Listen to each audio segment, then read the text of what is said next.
Hey, Space here, and today I am here for day number 10 of r/RegularRevenge, where today I have 3 stories lined up on the top tab. We'll start off right in the middle. I traumatized my housemates into cleaning up their crap. So I live with 2 roommates, 28 male and 21 female, who are less than helpful when it comes to cleaning the house. Wet clothes are left in the washer for days on end. Food is left rotting in the fridge and in the sink for several weeks if I do not clean it. And they also just casually throw garbage into the yard. If asked nicely multiple times for them to clean their mess, and even not so nicely a few times. Okay. All this filth, since my refusal to clean it anymore, has brought some new roommates for us.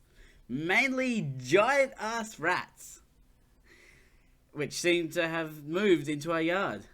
The kicker is, they are both absolutely terrified of rats.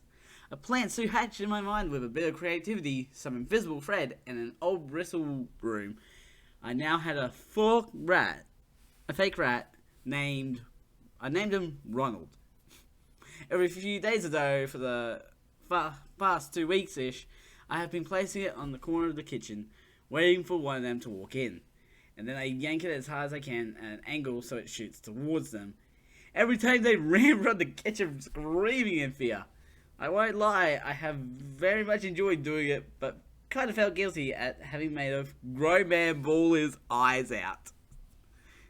So I decided we had to have a house meeting about the infestation and how they don't feel safe in the home anymore. Personally, I didn't feel safe with a pan of veggie rice running on the countertop for 12 days, but hey-oh! I simply stated that if they just cleaned up their junk, the rats would disappear. Lo and behold, the place was spotless within an hour, and since then, there has been a lot less mess. Ronald has been put into retirement and is resting in my bedroom ready to pounce if ever needed again. But did I take it too far? Thank you. Just edit. Just been like, they're saying thanks for all the awards, but I feel like with Reddit, the award stuff is just there for the fun of it. I don't feel like it's gonna do anything. If anything, it just does the exact opposite. Just like, yay, I got likes on this one post that I made. And then nothing on any of your other posts. It's just like, why that one post? Sorry, I went on a bit of a tangent there, but let's just move on to the next story. Let your dog poop in our driveway? Well, let me get a horse. So, yeah, I grew up in the countryside. My parents weren't farmers, but we had a barn and a little stable. So we had 2 horses, which were the love of my mother and sister. My parents rented a pasture every summer, so our horses could walk free instead of being cramped in the stable and the little outlet we had for them. So during summer, either my mum, my sister, my brother, or me had to bring the horses on the pasture and get them back in the evening.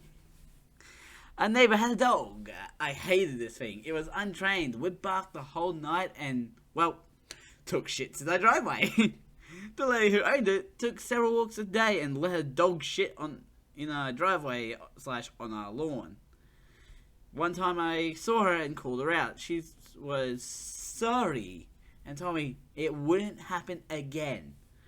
But the next day, there were again dog crap in our driveway. The next time I saw her during it, I reminded her that dog poop must be picked up and leaving it is illegal. You can get fined well above €100 for dog crap here. Depends on the region you're in. She smugly replies, well, maybe in the city, but here in the country it isn't. Yes, if your dog poops in the woods, it may be okay, but not in the fucking village. One summer day, I went out barefoot to get them out and stepped into a pile of dog poo. Barefoot. I spent some minutes on our front porch washing my foot with our front hose. The same evening, it was my turn to return our horses back from the pasture together with my younger sister. She was leading a mare, Brownie. Yes, she's a brown horse. My sister was 5 when we named her, so what? And I led our stallion, Zeus, back home. Hey, I'm not going to shame the name Brownie. That sounds like an awesome name for a horse. Like, yeah, it is very descriptive of the colour of the horse. But she could have just been enjoying a snack at the time. Zeus was a pretty big workhorse, and we got from an older gentleman who couldn't take care of him anymore. He looks mean, but he was a very gentle horse.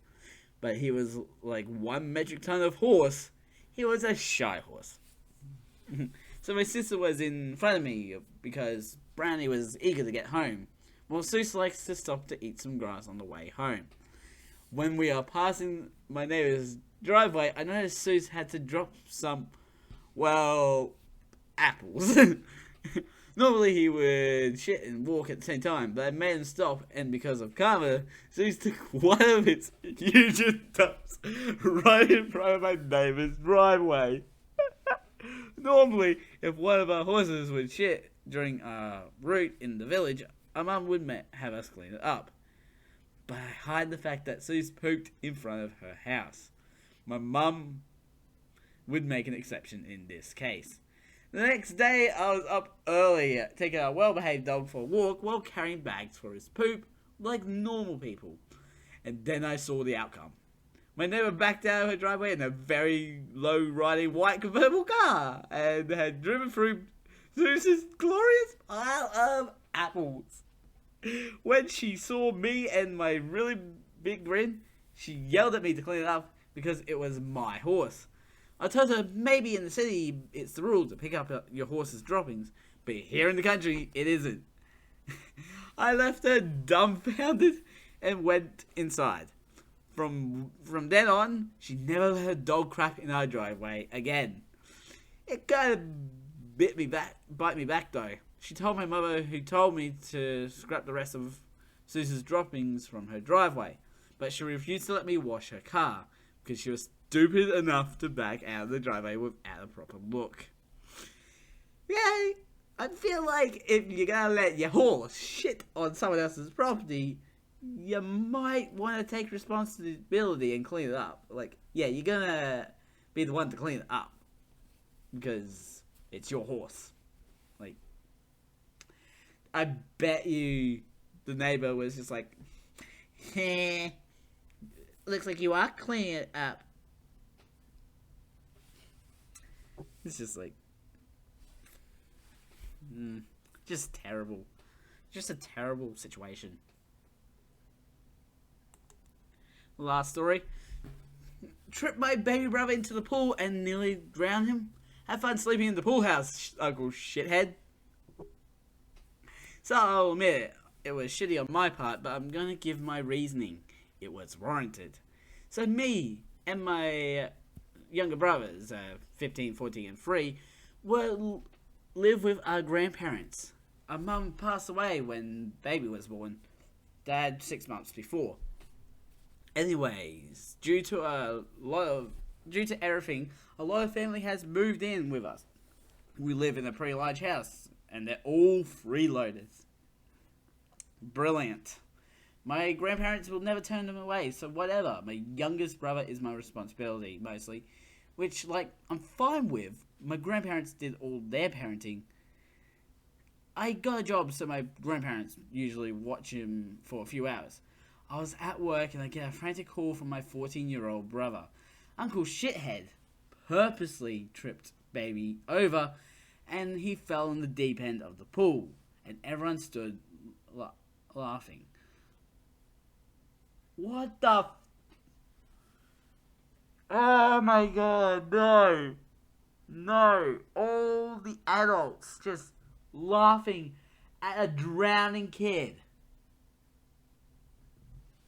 Luckily, my older brother dragged him out, but he was spluttering, and I needed to get home quick. My shift manager is amazing and let me leave. Had to rush baby to the hospital and we were there for a few hours. It was dangerous and terrifying. So after he was asleep, I snuck downstairs. He was an alcoholic and was knocked out cold. I basically dragged him out to the pool house. It was about 2 in the morning and no one besides me and baby woke up before like 10. So he was in there for a while. Anyways, I leave him on the floor. I will admit I was slowly hoping for him to roll over into the pool. No, you don't want to drown your uncle. As much as your uncle just tried to kill your baby brother, don't try and kill your uncle. Locked the door and went to bed. I left the key in the door, something I never do because of anxiety, so I wouldn't be the first suspect. Eventually my aunt, his wife, slams into our room screaming about trying to murder him. I'm like, what the hell, woman? We are all cooled down, yada yada. Now my nan points out that it obviously wasn't me because the key was still at the door. They immediately go to blame my brothers, but I pointed out that they were in bed by 9 because I tucked them in. Yes, even the older two. Losing both of your parents in 6 months does that to you. They've been arguing all day. Who put them out there? It obviously wasn't any of us. I'm not really sure how they skipped over questioning me so quickly. After all, I lock up every night. I was the only person genuinely angry at his actions. He was pretty sick with a nasty cold. He's been trapped in his room, and Baby is very wary of him now, so that's actually pretty good. Either way, I'm taking the boys to McDonald's for dinner. This wasn't the most climatic, but it sure felt good to me. See, I would not encourage you letting your uncle roll into the pool, because if he does and he dies, that's on your hands. OP, I'm talking to right now. Don't let that happen, otherwise that's his blood on your hands, basically, at that point, because he almost killed your baby brother. Like, yeah, purposely knocking a little kid into a pool, yeah, that's wrong. All adults just there laughing. I don't get this. Oh my god, why would you not? Why would you just do that? Anyways, links will be in the description to my main channel and also this channel that you're on right now, with links to the playlist in the last episode. Don't forget to subscribe to the notification bell so you know when the next video comes out. A ding, a ding. I'm Mad Scientist, Mad Scientist